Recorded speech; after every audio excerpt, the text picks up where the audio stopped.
Mais ça arrive, a priori, il faut le mettre sur tous les supports ou ça dépend vraiment aussi parce que c'est du bois? Les supports modernes, les supports placo et tout ça, c'est pour éviter, pour qu'il y ait une accroche, sinon il n'y a pas d'accroche. Ouais.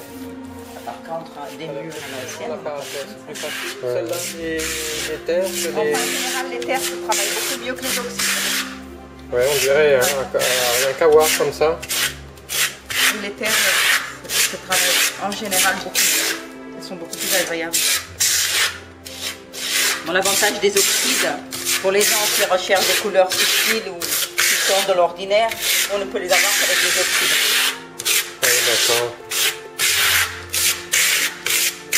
C'est pour ça que moi je trouve que la show est intéressant dans le sens où on peut s'adapter à tous les styles et à toutes sortes de demandes et de clients. Parce qu'on a tout un panel de possibilités. Donc ça c'est la première couche et il faudra en mettre deux autres a priori?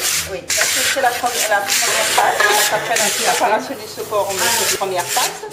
Une fois que cette passe elle est sèche, on remet une deuxième. Quand la deuxième est sèche, on remet la troisième et on serre la matière. Et là on a un effet stuqué. Autrement, on peut aussi faire juste une passe comme ça. Oui. Et après venir dessus avec des badigeons ou des glacis qui permettent de donner une profondeur et un autre style de décor à la chaux. Un badigeon. Oui. Par-dessus la couche, ça donne un autre style. Ça donne un peu à l'esprit les murs à l'ancienne. Ah bon? On peut mettre.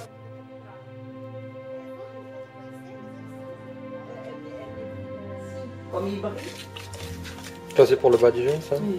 Je rajoute de l'eau en fait pour badigeonner. Pour diluer la matière. C'est tout. Ouais.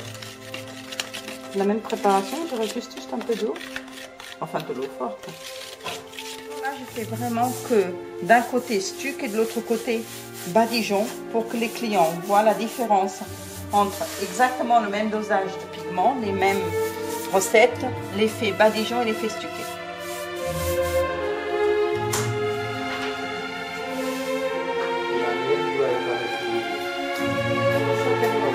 C'est de la cire naturelle. Elle n'a rien de spécial, c'est vraiment qu'on trouve facilement dans le commerce. Oui, oui. Bah, elle est commercialisée ici puisque c'est...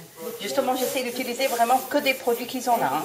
C'est pour ça que je fais que vraiment des recettes qu'il y a possibilité de faire les produits commercialisés ici. Vous avez des stuccos brillants avec la recette 100% d'Alanheim. Ah, c'est extraordinaire. Hein? Ouais. Alors maintenant, on va enlever les scotch. Je vais noter la couleur. Et donc déjà, avec la cire, c'est plus ou moins étanche. Oui. C'est-à-dire et plus on en met, on peut mettre plus de couches. Oui, il suffit d'en mettre c'est-à-dire plus qu'il y a de couches. Dans une cuisine, dans un lieu où il y a des risques de projection d'eau, vous en mettez plus, c'est tout. Oui, c'est tout. Mais c'est vrai que si on veut l'imperméabiliser 100%, c'est le ferrage au savon noir. La technique du Tadalat. Une matière. C'est-à-dire, le mur, là, je l'ai travaillé en 2 teintes. Et j'ai posé, je lui ai montré la différence entre le mur tel qu'il est, ou si je l'avais posé en cire transparente, et là, le mur, pour donner d'autres effets de matière, tout simplement avec une valeur où j'ai mélangé de l'or. Un mélange des deux en toute petite dose. En une passe. Donc au niveau du coût, ce n'est pas aussi cher que si c'était un stuc. Mais ça reste quand même un mur très esthétique.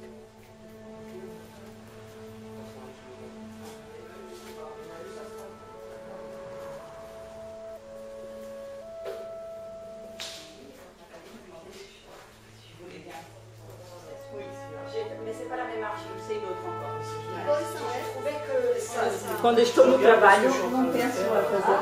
Ah, celle-là, j'aime beaucoup. Et je suis rentrée avec mon vélo. C'est un stuc pour qu'il devienne stuc. Ok. Moi, j'aime faire plusieurs techniques. Oh, techniques. Ça, c'est beau aussi.